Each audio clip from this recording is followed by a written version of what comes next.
learning Quran together. بسم اللہ الحمدللہ والصلاۃ والسلام علی رسول اللہ۔ سورہ النساء آیت نمبر 16۔ واللذانی اور وہ دو جو یأتیانہا آئیں اس کو منکم تم میں سے، اس سے مراد غیر فطری کام کرنے والے مرد ہیں۔ یہ آیت زانیہ عورت اور زانی مرد کے لیے ہے۔ ابن عباس رضی اللہ تعالیٰ عنہ سے روایت ہے کہ جس کو تم پاؤ کہ اس نے قوم لوط کا عمل کیا تو فاعل اور مفعول دونوں کو قتل کر دو۔ جامع ترمذی 1456۔ فآزہما ان دونوں کو سزا دو۔ حضرت ابن عباس رضی اللہ تعالیٰ عنہ اور سعید بن جبیر رحمۃ اللہ نے کہا کہ اذیت ایسے دی جائے گی کہ ان کو سخت برا بھلا کہا جائے، ان کو ذلیل کیا جائے یا ان کو مارا پیٹا جائے۔ فإن تابا پھر اگر وہ دونوں توبہ کر لیں، وأصلحا اور اصلاح کر لیں، فأعرضوا عنہا تو اعراض کرو ان دونوں سے۔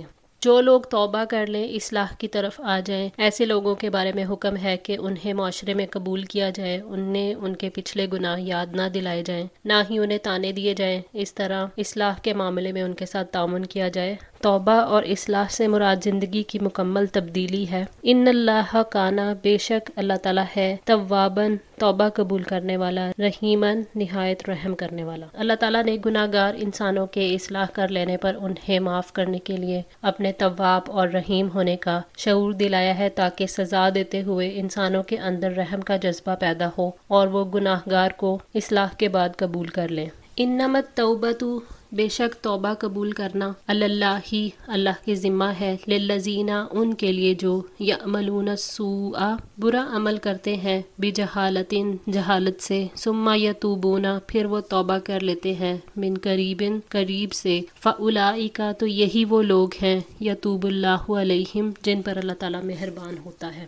جو کوئی توبہ کرنا چاہے، پلٹنا چاہے، اسلام اس کی واپسی کے لیے دروازے کھلے رکھتا ہے، اس کی واپسی کی حوصلہ افزائی کرتا ہے۔ للذین یعملون السوء یعنی جو گناہ اور نافرمانی کے کام کرتے ہیں، بجہالت جہالت اور لا علمی میں۔ عبداللہ بن مسعود رضی اللہ تعالیٰ عنہ سے روایت ہے کہ نبی صلی اللہ علیہ وآلہ وسلم نے فرمایا، ندامت ہی توبہ ہے۔ حضرت انس رضی اللہ تعالیٰ عنہ سے روایت ہے کہ آپ نے فرمایا، سارے بنی آدم خطا کار ہیں اور بہترین خطا کار توبہ کرنے والے ہیں۔ جامع ترمذی 2499۔ وہ توبہ جو دل کی گہرائیوں سے اٹھے، جس سے پتہ چلے کہ انسان اللہ تعالیٰ کی طرف مڑ گیا ہے، جس میں نیت خالص اور سچی ہو کہ آئندہ گناہ سے پاک زندگی گزارنی ہے، اللہ تعالیٰ اس کی توبہ قبول کرتے ہیں۔ جو نادانی کی وجہ سے برا فعل کر گزرے، پھر جلد ہی اپنی غلطی کا احساس کر لے، برائی کو چھوڑ کر شریعت کے مطابق زندگی کی اصلاح کر لے۔ حضرت ابو ہریرہ رضی اللہ تعالیٰ عنہ نبی صلی اللہ علیہ وآلہ وسلم سے روایت کرتے ہیں کہ آپ نے اپنے رب العزت سے حکایت بیان کرتے ہوئے فرمایا، کسی بندے نے گناہ کیا، پھر عرض کیا، اے اللہ میرے گناہ کو معاف فرما دے۔ اللہ تعالیٰ نے فرمایا، میرے بندے نے گناہ کیا،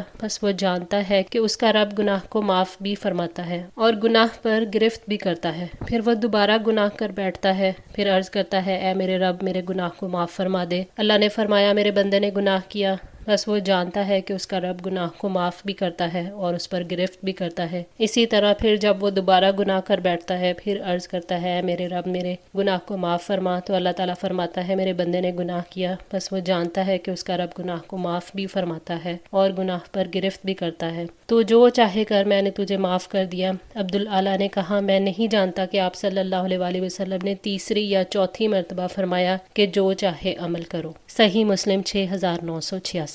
اسی طرح حضرت ابو ہریرہ رضی اللہ تعالیٰ عنہ سے روایت ہے، انہوں نے کہا، میں نے سنا رسول اللہ صلی اللہ علیہ وآلہ وسلم فرماتے تھے، اللہ کی قسم میں دن میں 70 مرتبہ سے زیادہ اللہ سے گناہوں کی بخشش مانگتا ہوں اور اس کی بارگاہ میں توبہ کرتا ہوں۔ صحیح بخاری 6307۔ جو کوئی سکرات موت سے پہلے توبہ کر لیتے ہیں، ان کی توبہ قبول ہوتی ہے۔ حضرت ابو موسیٰ عبداللہ بن قیس اشعری رضی اللہ تعالیٰ عنہ سے روایت ہے کہ نبی صلی اللہ علیہ وآلہ وسلم نے فرمایا، اللہ تعالیٰ رات کو اپنا ہاتھ پھیلاتا ہے تاکہ دن کو برائی کرنے والا رات کو توبہ کر لے، اور دن کو اپنا ہاتھ پھیلاتا ہے تاکہ رات کو گناہ کرنے والا دن کو توبہ کر لے۔ یہ سلسلہ اس وقت تک جاری رہے گا جب تک سورج مغرب سے طلوع نہ ہو، جو کہ قرب قیامت کی نشانی ہے، اس کے بعد توبہ کا دروازہ بند ہو جائے گا۔ صحیح مسلم 6979۔ وکان اللہ اور اللہ تعالیٰ ہے، علیمن سب کچھ جاننے والا، حکیمن کمال حکمت والا۔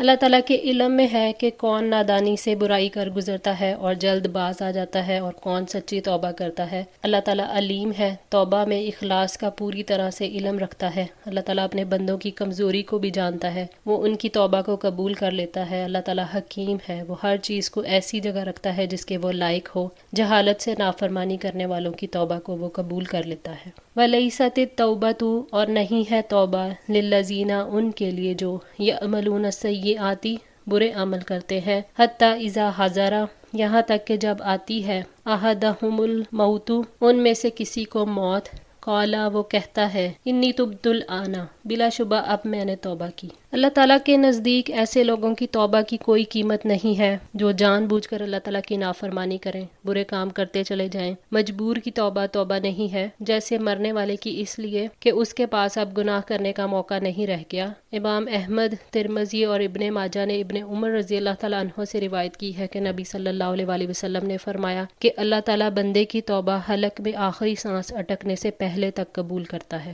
ترمذی 3537۔ ولا اور نہ ہی الذین ان کے لیے جو یموتون مر جاتے ہیں وہم کفار اس حال میں کہ وہ کافر ہیں۔ اس سے مراد یہ ہے کہ ان کی توبہ قبول نہیں کی جاتی جو کفر کی حالت میں مر جاتے ہیں۔ اولئک یہی لوگ ہیں اعتدنا تیار کر رکھا ہے ہم نے لہم ان کے لیے عذابا علیما دردناک عذاب۔ جو شخص کبیرہ گناہوں، کفر اور شرک کی حالت میں توبہ کیے بغیر وفات پا جائے آگ میں ہمیشہ رہے گا۔ حضرت ابو ذر رضی اللہ تعالیٰ عنہ بیان کرتے ہیں کہ نبی صلی اللہ علیہ وآلہ وسلم نے فرمایا بے شک اللہ تعالیٰ اپنے بندے کی توبہ قبول فرماتا ہے، یا آپ صلی اللہ علیہ وآلہ وسلم نے فرمایا اپنے بندے کو معاف فرما دیتا ہے جب تک حجاب واقع نہ ہو۔ عرض کی گئی کہ وقوع حجاب سے کیا مراد ہے، تو آپ صلی اللہ علیہ وآلہ وسلم نے فرمایا یہ کہ جب جان نکلے تو وہ مشرک ہو۔ مسند احمد۔ یا ایھا الذین آمنو اے لوگو جو ایمان لائے ہو، لا یحل لکم تمہارے لیے حلال نہیں ہے، ان ترثوا کہ تم وارث بن جاؤ،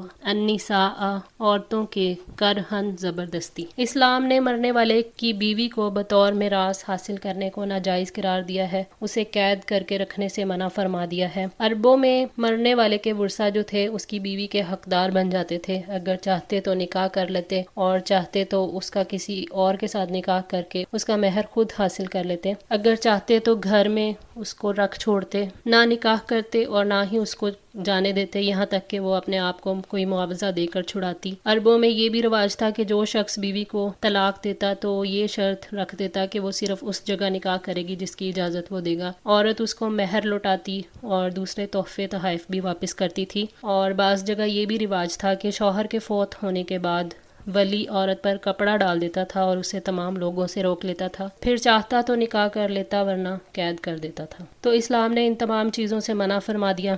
وَلَا تَعْدُلُوهُنَّ اور نہ ہی تم انہیں روکو، لِتَذْهَبُوا کہ تم لے جاؤ، بِبَعْضِ مَا آتَيْتُمُوهُنَّ بعض جو دیا تم نے انہیں۔ اسلامی نقطہ نظر سے یہ حلال نہیں ہے کہ عورتوں کو تنگ کر کے ان کے مہر کا کچھ حصہ خود حاصل کرنے کی کوشش کی جائے۔ انسان اس وقت مہر لینے کی کوشش کرتا ہے جب وہ علیحدگی کا فیصلہ کر لے، تو پھر وہ مختلف طریقے سے بیوی کو تنگ کرتا ہے تاکہ وہ گھبرا کر بھاگ جائے، یا پھر وہ ضد میں آ کر مہر کو چھیننے کی کوشش کرتا ہے۔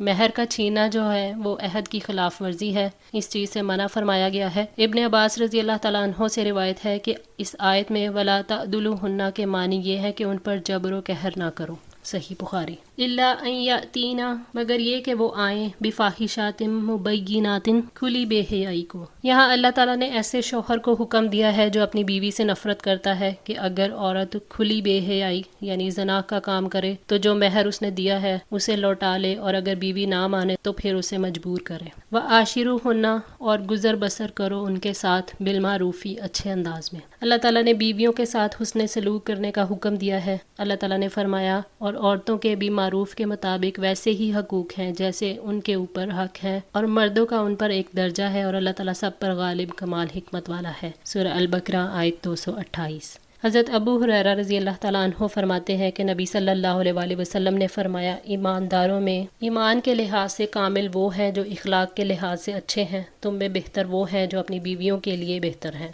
جامع ترمذی 1162۔ حضرت عائشہ رضی اللہ تعالیٰ عنہ بیان کرتی ہیں کہ میں نبی صلی اللہ علیہ وسلم کے ہاں لڑکیوں کے ساتھ کھیلتی تھی۔ میری بہت سی سہیلیاں تھیں جو میرے ساتھ آ کر کھیلا کرتی تھی۔ جب آپ صلی اللہ علیہ وسلم اندر تشریف لاتے تو وہ چھپ جاتی، پھر آپ انہیں ڈھونڈتے اور میرے پاس بھیجتے اور وہ میرے ساتھ کھیلتی۔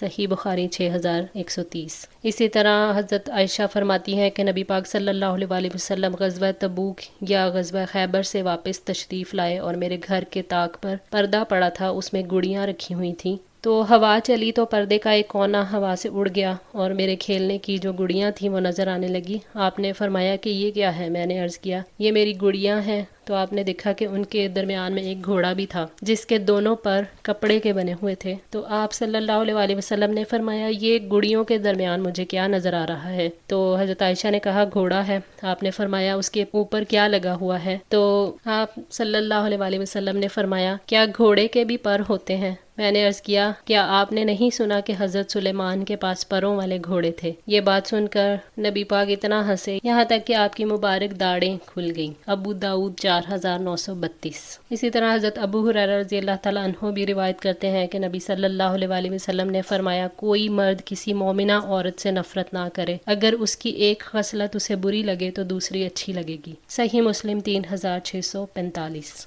فَإِن كَرِهْتُمُوهُنَّ، پھر اگر تم انہیں ناپسند کرتے ہو، فَأَسَىٰ، تو ہو سکتا ہے، أَن تَكْرَهُوا شَيْئًا، کہ تم ناپسند کرو ایک چیز کو، وَيَجْعَلَ اللَّهُ فِيهِ، اور کر دے اللہ اس میں، خیرن کثیرن، بہت سی بھلائی۔ جب انسان کو دوسرے میں مزاج کے خلاف کوئی بات نظر آتی ہے تو وہ اس بات کو لے کر ناراض ہو جاتا ہے، حالانکہ اس واقعے میں انسان کے لیے صبر کا امتحان ہوتا ہے۔ کبھی کسی چھوٹی سی تکلیف میں بھی بہت بڑا سبق چھپا ہوتا ہے۔ ہو سکتا ہے کہ اللہ تعالیٰ تمہیں اس کی وجہ سے رزق دے، اولاد دے۔ حضرت ابو ہریرہ رضی اللہ تعالیٰ عنہ سے روایت ہے کہ نبی صلی اللہ علیہ وسلم نے فرمایا کوئی مومن مرد کسی مومن عورت کو دشمن نہ رکھے، اگر کوئی ایک عادت اسے ناپسند ہوگی تو اس کی دوسری عادت سے وہ خوش ہو جائے گا یا اس کے علاوہ۔ اور فرمایا صحیح مسلم 3645۔ حضرت عائشہ رضی اللہ تعالیٰ عنہ بیان کرتی ہیں کہ نبی صلی اللہ علیہ وسلم نے مجھ سے فرمایا میں جانتا ہوں کہ تو جس وقت مجھ سے راضی ہوتی ہے اور جس وقت تو غصے میں ہوتی ہے۔ تو حضرت عائشہ فرماتی ہیں کہ میں نے عرض کیا آپ یہ کیسے پہچان لیتے ہیں؟ تو آپ نے فرمایا کہ جب تم مجھ سے راضی ہوتی ہو تو کہتی ہو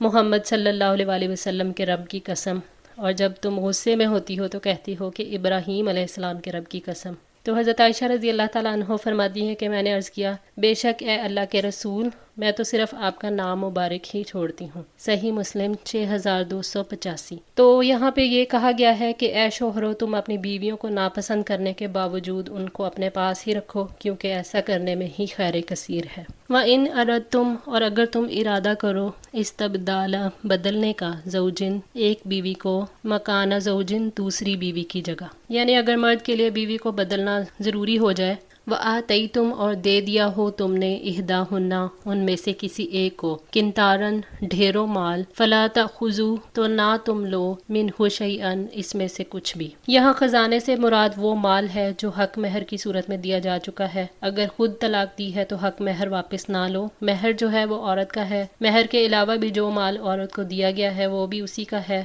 چاہے وہ مال کتنا ہی زیادہ کیوں نہ ہو یا قیمتی ہو، یہ مال اب واپس لینا جو ہے وہ قابل نفرت اور صریح گناہ ہے۔ اتأخذونہ، کیا تم لوگے اسے، بہتانن، بہتان لگا کر، و اسمن مبینہ، اور کھلے گناہ سے، کیا تم اسے بہتان لگا کر یا ناحق ظلم کر کے یا کھلے گناہ کر کے واپس لوگے؟ اس میں کثیر مہر کا جواز جو ہے وہ موجود ہے، جبکہ نبی صلی اللہ علیہ وسلم اور ان کے اصحاب نے قلیل مقدار میں دیا تھا۔ ایک دفعہ حضرت عمر رضی اللہ تعالیٰ عنہ نے ممبر نبوی پر کھڑے ہو کر فرمایا لوگو تم نے کیوں لمبے چوڑے مہر باندھنے شروع کر دیے ہیں؟ نبی پاک صلی اللہ علیہ وسلم اور آپ کے زمانے کے اصحاب علیہ السلام نے تو 400 درہم تقریباً 100 روپیہ مہر باندھا ہے۔ اگر یہ تقوی اور کرامت کے زیادہ قریب ہونے کا سبب ہوتا تو تم زیادہ حق مہر ادا کرنے والے میں بھی ان پر سبقت نہیں کر سکتے تھے۔ خبردار آج سے میں یہ نہ سنوں کہ کسی نے 100 درہم سے زیادہ کا مہر مقرر کیا۔ یہ فرما کر آپ نیچے اتر آئے تو ایک قریشی خاتون سامنے آئیں اور کہنے لگی امیر المومنین، کیا آپ نے 400 درہم سے زیادہ کے حق مہر سے لوگوں کو منع فرما دیا ہے؟ آپ نے فرمایا ہاں۔ کہا کیا آپ نے اللہ کا کلام جو اس نے نازل فرمایا ہے نہیں سنا؟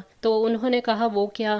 تو وہ فرمانے لگی سنیے اللہ تبارک و تعالیٰ فرماتا ہے تم نے انہیں خزانہ تک دے دیا ہو۔ حضرت عمر نے فرمایا اللہ مجھے معاف فرما، عمر سے تو ہر شخص زیادہ سمجھدار ہے۔ پھر واپس اسی وقت ممبر پر کھڑے ہو کر لوگوں سے فرمایا لوگوں میں نے تمہیں 400 درہم سے زیادہ کے مہر سے روک دیا تھا، لیکن اب میں کہتا ہوں جو شخص اپنے مال میں سے مہر میں جتنا چاہے دے، اپنی خوشی سے جتنا مہر مقرر کرنا چاہے کرے، میں نہیں روکتا۔ ابو داؤد اور حاکم نے عقبہ بن عامر رضی اللہ تعالیٰ عنہ سے روایت کی ہے کہ نبی صلی اللہ علیہ وآلہ وسلم نے فرمایا کہ اچھا مہر آسان مہر ہے۔ آج کے لیے اتنا ہی، دعا ہے اللہ تعالیٰ ہماری اس کوشش کو قبول فرمائے، ہماری غلطیوں کو تاہیوں کو معاف فرما کر ہماری اصلاح فرمائے۔ جزاکم اللہ خیر، والسلام علیکم ورحمۃ اللہ وبرکاتہ۔